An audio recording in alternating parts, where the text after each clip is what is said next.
Dari Pelabuhan Jayakarta ke rebutan kekuasaan. Langit sore Jakarta perlahan memudar ketika Raka Pramudia berjalan menyusuri kawasan Sunda Kelapa.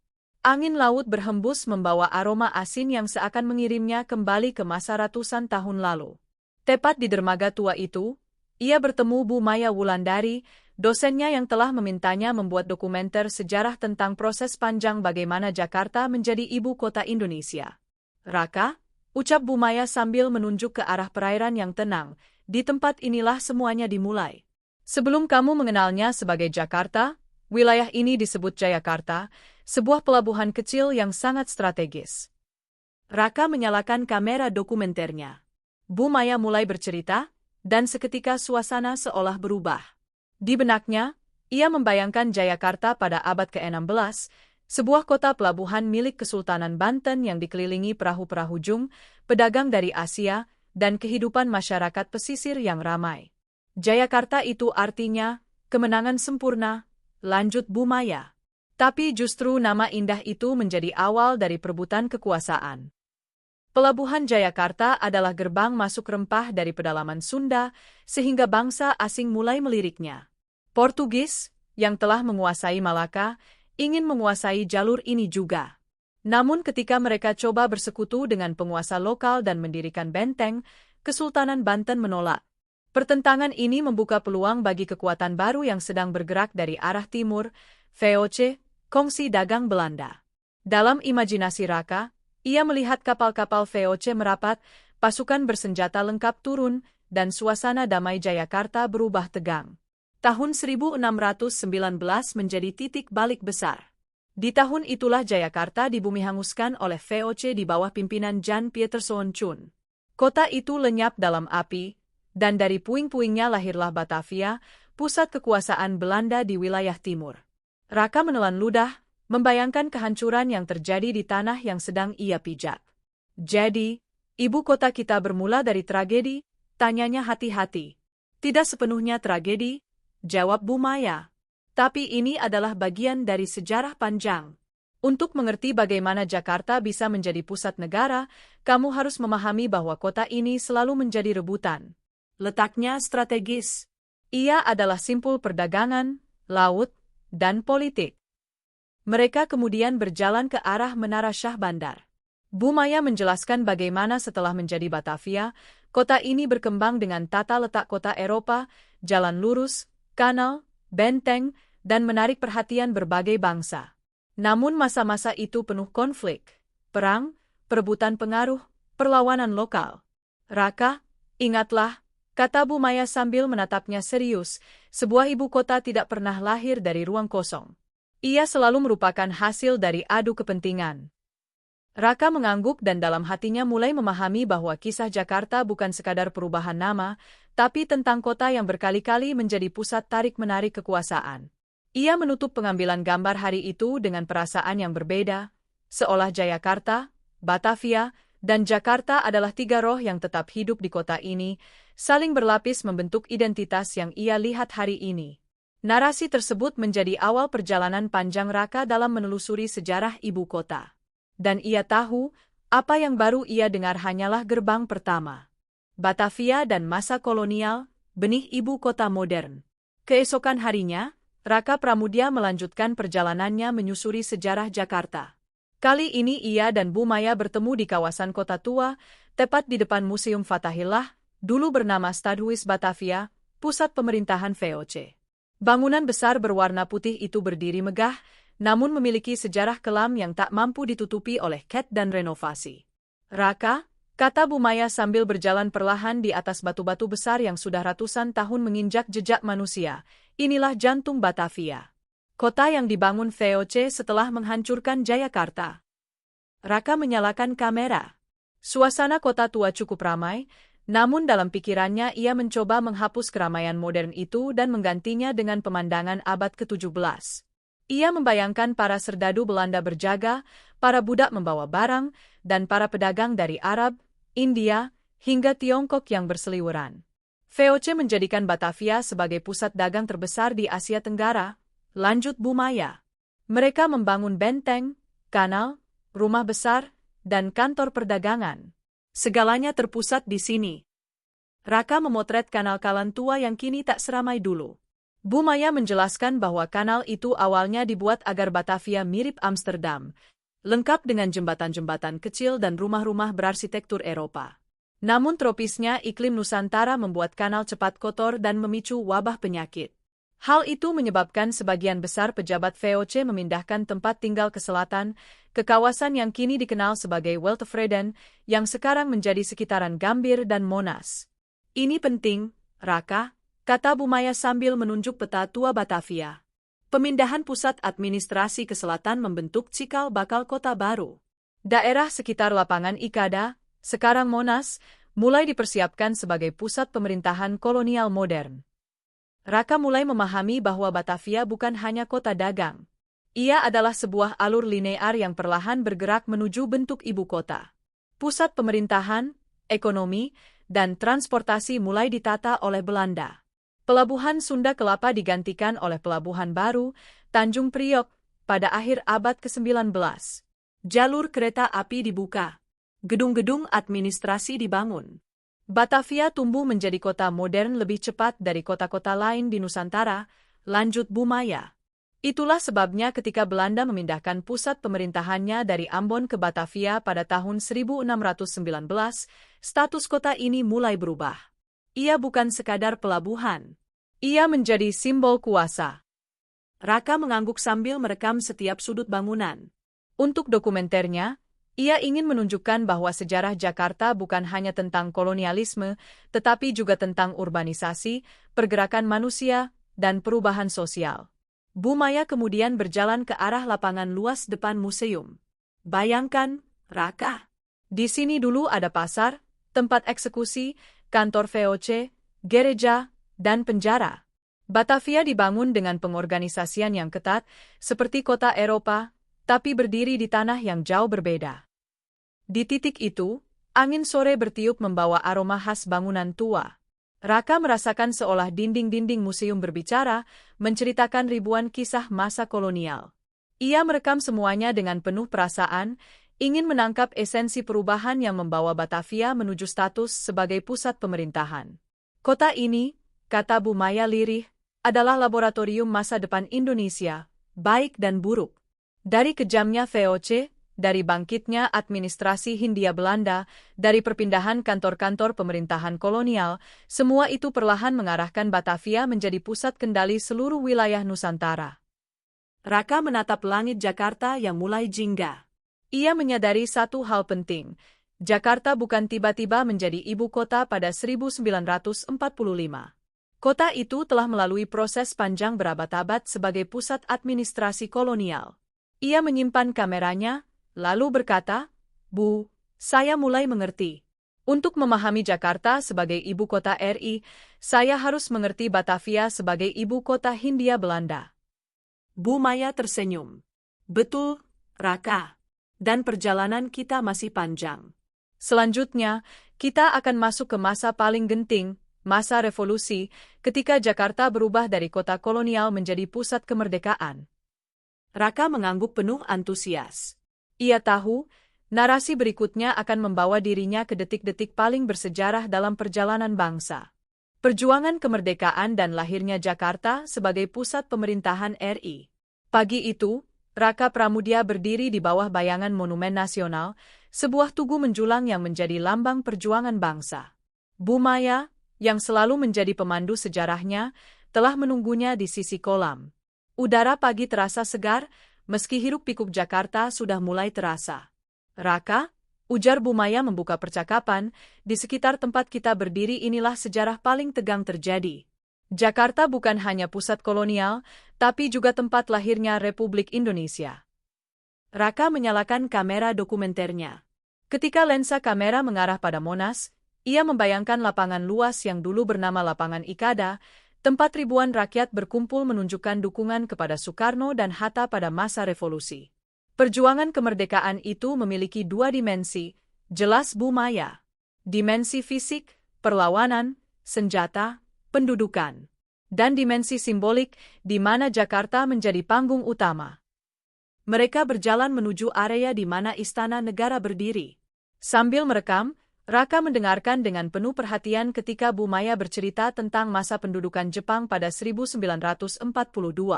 Batavia diganti namanya menjadi Jakarta, dan meskipun masa Jepang singkat dan penuh penderitaan, perubahan nama itu menjadi penting. Ketika Jepang kalah dan Indonesia memproklamasikan kemerdekaan pada 17 Agustus 1945, lanjut Bu Maya, Jakarta sudah memiliki nama baru yang kelak menjadi identitas ibu kota. Bu Maya meminta Raka membayangkan suasana Jakarta saat itu, ketegangan, kegembiraan, dan ketidakpastian bercampur menjadi satu. Di rumah Laksamana Maeda di Menteng, naskah proklamasi disusun. Di Pegangsaan Timur 56, Soekarno membacakan proklamasi.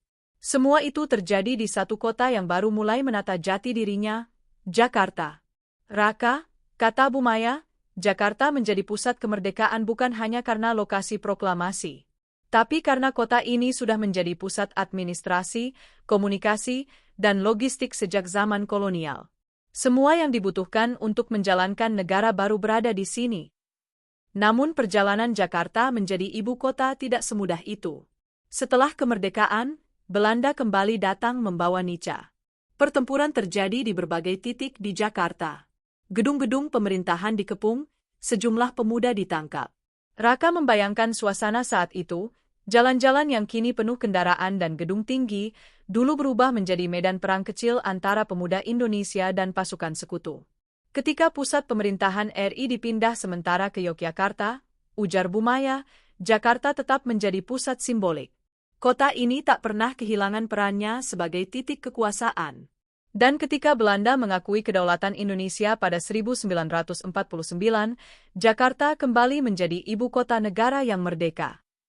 Raka mengarahkan kameranya ke Istana Negara, mencoba menangkap simbol yang tak hanya menjadi tempat kerja presiden, tapi juga saksi bisu bagaimana Indonesia menegosiasikan nasibnya di meja dunia. Kau tahu apa yang paling menarik? Tanya Bu Maya sambil tersenyum kecil. Bahwa Jakarta, kota yang dibangun kolonial dan dikuasai berbagai bangsa, akhirnya menjadi milik rakyatnya sendiri. Raka terdiam, meresapi kalimat itu. Ia kemudian mengingat adegan-adegan sejarah yang ia baca. Momen ketika bendera Belanda diturunkan di Gedung Yamato, rapat-rapat pemuda, pertempuran melawan pasukan sekutu di Menteng, hingga pengakuan kedaulatan yang mengembalikan Jakarta sebagai pusat negara. Bu, ujar Raka dengan suara mantap, sepertinya semakin saya memahami sejarah ini, semakin saya sadar bahwa Jakarta adalah simbol kemenangan politik, bukan hanya medan perang, tetapi pusat perubahan. Bu Maya mengangguk. Tepat sekali. Dan setelah Republik berdiri, barulah kita melihat transformasi besar-besaran yang membuat Jakarta menjadi megapolitan seperti sekarang. Raka tersenyum penuh antusias. Ia tahu perjalanan dokumenternya belum selesai. Dari masa kolonial, masa proklamasi, kini ia akan menelusuri masa pembangunan pasca kemerdekaan yang mengubah wajah Jakarta untuk selamanya. Baik, Bu Maya. Mari kita lanjut ke narasi berikutnya. Penetapan Jakarta sebagai ibu kota pasca kemerdekaan transformasinya. Sore hari menjelang malam, Raka Pramudia dan Bu Maya melanjutkan perjalanan mereka ke kawasan Gambir, tepat di sekitar gedung-gedung pemerintahan lama yang menjadi saksi perubahan besar Jakarta setelah Indonesia merdeka. Lampu-lampu mulai menyala, memantulkan warna keemasan pada gedung-gedung bergaya kolonial. Raka mengangkat kameranya, merasa seolah berdiri di tengah peralihan dua zaman.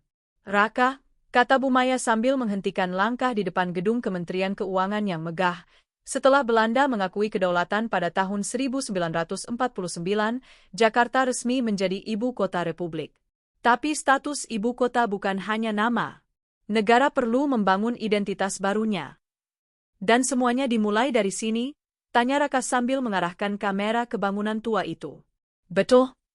Bu Maya tersenyum tipis. Bangunan-bangunan kolonial ini diambil alih dan difungsikan ulang oleh negara baru. Kantor gubernur, kementerian, institusi keuangan, semuanya ditata dari sisa-sisa pemerintahan Hindia Belanda. Mereka berjalan menuju area Monas, yang tampak terang oleh lampu sorot malam. Monumen nasional ini, lanjut Bu Maya, adalah simbol paling jelas bagaimana Jakarta diubah menjadi pusat identitas bangsa. Raka melihat panorama sekelilingnya, jalan-jalan lebar, taman kota, gedung-gedung pemerintahan yang tersusun rapih. Jadi pembangunan Jakarta sebagai ibu kota modern dimulai dari proyek Soekarno. Ya, jawab Bu Maya. Soekarno melihat Jakarta sebagai wajah bangsa. Ia ingin kota ini berdiri sejajar dengan ibu kota negara maju lain. Karena itulah dibangun Kompleks Gelora Bung Karno, Hotel Indonesia, Wisma Nusantara, dan Monas. Bayangan masa lalu berkelebat di benak Raka. Tampak Soekarno berdiri di lapangan Ikada, berpidato dengan suara membara, lalu menatap tanah Jakarta yang menurutnya harus menjadi pusat kejayaan Indonesia. Kota ini, lanjut Bu Maya, dibentuk ulang dengan konsep monumental.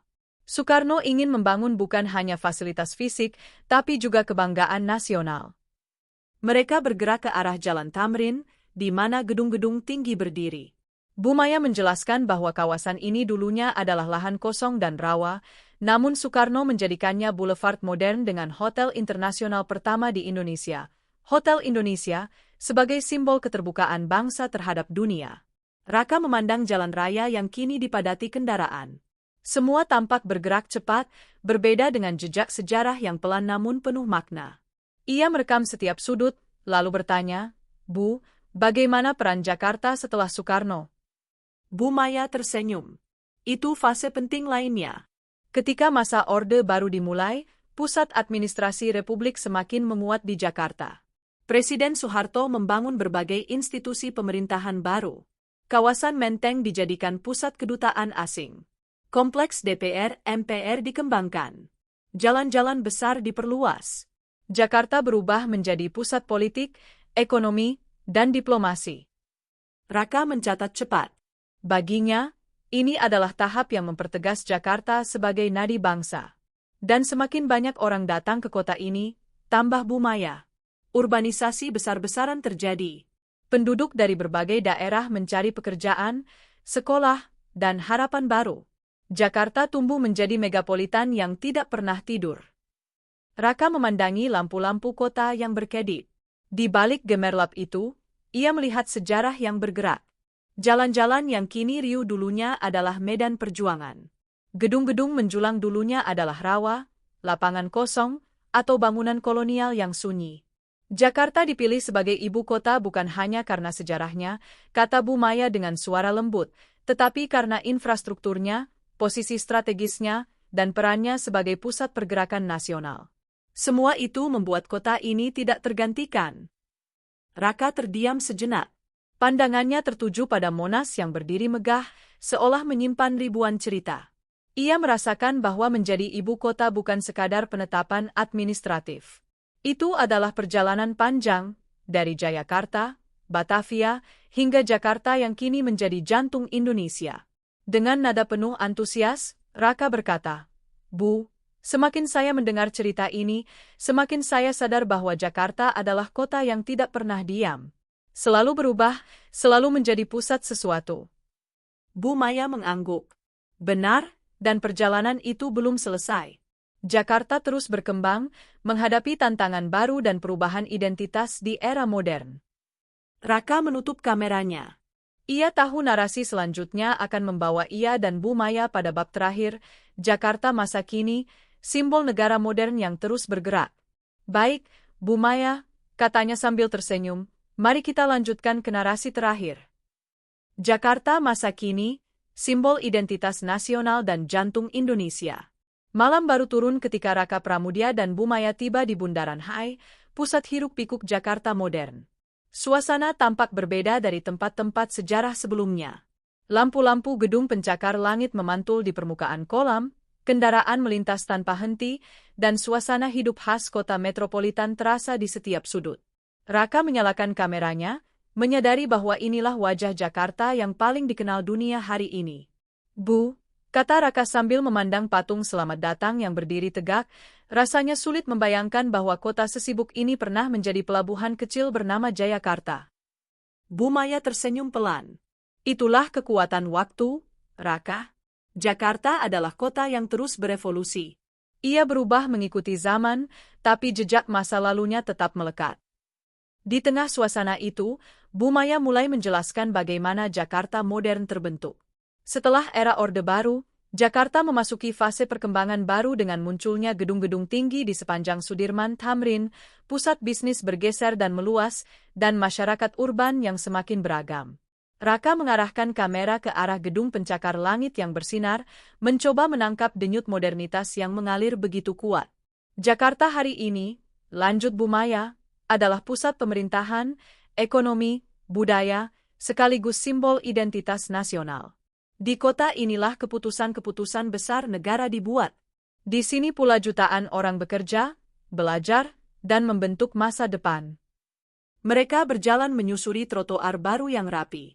Pejalan kaki berlalu lalang, bus Transjakarta berseliweran, dan suara kereta MRT terdengar samar dari bawah tanah. Raka terpukau melihat bagaimana kota ini memadukan sejarah dan modernitas. Transformasi Jakarta juga terlihat dari transportasinya, kata Bu Maya. Dulu kota ini hanya punya jalan raya dan angkutan umum yang tidak teratur. Sekarang ada MRT, LRT, busway, skiwal, dan jalur pejalan kaki yang terus dibangun. Semua ini adalah langkah untuk membuat Jakarta lebih ramah bagi warganya. Raka mengangguk sambil merekam stasiun MRT yang tak jauh dari tempat mereka berdiri. Ia sadar, hal-hal ini mungkin tampak biasa bagi orang Jakarta, tetapi dalam perspektif sejarah, perubahan ini sangat besar. Bu Maya melanjutkan penjelasannya. Tentu saja, Jakarta tidak hanya soal pembangunan. Kota ini juga punya tantangan berat, kemacetan, banjir, polusi, dan kepadatan penduduk. Tapi justru dalam tantangan itulah kita melihat bagaimana Jakarta berusaha terus bergerak maju. Mereka melangkah ke arah taman kecil di dekat lokasi. Angin malam bertiup membawa udara hangat kota besar. Raka memandang ke segala arah, memperhatikan wajah Jakarta yang berlapis-lapis, gedung kolonial, jalan modern, tram masa lalu yang kini digantikan MRT, dan masyarakat dari berbagai penjuru Indonesia yang hidup berdampingan. Bu, tanya Raka, jadi apa makna Jakarta sebagai ibu kota hari ini? Bukan hanya tempat pemerintahan, kan? Benar, jawab Bu Maya. Jakarta adalah representasi Indonesia dalam bentuk kota. Ragam etnis, agama, bahasa, dan budaya bercampur di sini. Jakarta adalah miniatur Indonesia. Ketika dunia melihat Jakarta, mereka melihat Indonesia. Raka merekam kata-kata itu. Ia tahu ini adalah kalimat yang akan ia gunakan sebagai bagian penutup dalam dokumenternya. Mereka kemudian bergerak ke arah Monas untuk merekam adegan terakhir. Dari kejauhan, Monas tampak bersinar seperti nyala obor abadi, melambangkan semangat bangsa. Monas ini, kata Bu Maya, adalah saksi perjalanan panjang Jakarta. Dari Batavia kolonial, revolusi, hingga menjadi ibu kota modern. Raka mengambil rekaman suasana sekitar Monas yang ramai oleh wisatawan dan warga. Dalam benaknya, ia merasakan sesuatu yang menggetarkan, bahwa seluruh perjalanan sejarah yang ia telusuri bersama Bu Maya kini bermuara pada momen ini, momen ketika ia melihat Jakarta bukan hanya kota besar, tapi sebuah cerita panjang tentang jati diri. Dan Raka, lanjut Bu Maya dengan suara tenang, meskipun pemerintah merencanakan ibu kota baru di Kalimantan, Jakarta tidak akan pernah kehilangan perannya. Kota ini terlalu besar, terlalu berpengaruh, terlalu bersejarah. Jakarta akan selalu menjadi pusat ekonomi dan budaya Indonesia. Ia tetap jantung negara. Raka tersentuh mendengar itu. Ia menatap Monas lama-lama, merekam visual terakhir dokumenternya. Bu, ucapnya perlahan, saya rasa saya akhirnya memahami. Jakarta bukan sekadar ibu kota. Ia adalah perjalanan bangsa. Bu Maya tersenyum bangga. Tepat, Raka. Dan tugasmu adalah menceritakan perjalanan itu kepada generasi berikutnya. Dengan langkah mantap, Raka menutup kameranya. Perjalanan panjangnya menyusuri sejarah Jakarta kini mencapai akhir. Namun bagi Jakarta sendiri, perjalanan itu akan selalu berlanjut. Kota ini akan terus berkembang, berubah, dan menulis bab-bab baru dalam sejarah Indonesia. Jakarta adalah kota dengan perjalanan panjang yang tidak pernah berhenti bergerak. Dari sebuah pelabuhan kecil di pesisir Sunda, berubah menjadi Batavia kolonial, lalu menjadi pusat lahirnya Republik Indonesia, hingga menjelma menjadi megapolitan modern yang menjadi simbol identitas bangsa. Dalam setiap masa, Jakarta menanggung beban sejarahnya sekaligus menjadi saksi perubahan besar negeri ini. Kini, meski tantangan terus datang dan rencana pemindahan ibu kota muncul, Jakarta tetap berdiri sebagai jantung Indonesia, tempat di mana cerita masa lalu, masa kini, dan masa depan bertemu. Seperti halnya perjalanan Raka dalam memahami kota ini, Jakarta selalu mengajarkan satu hal, bahwa sebuah bangsa tumbuh dari sejarahnya, dan kota ini adalah cerminan dari semangat itu.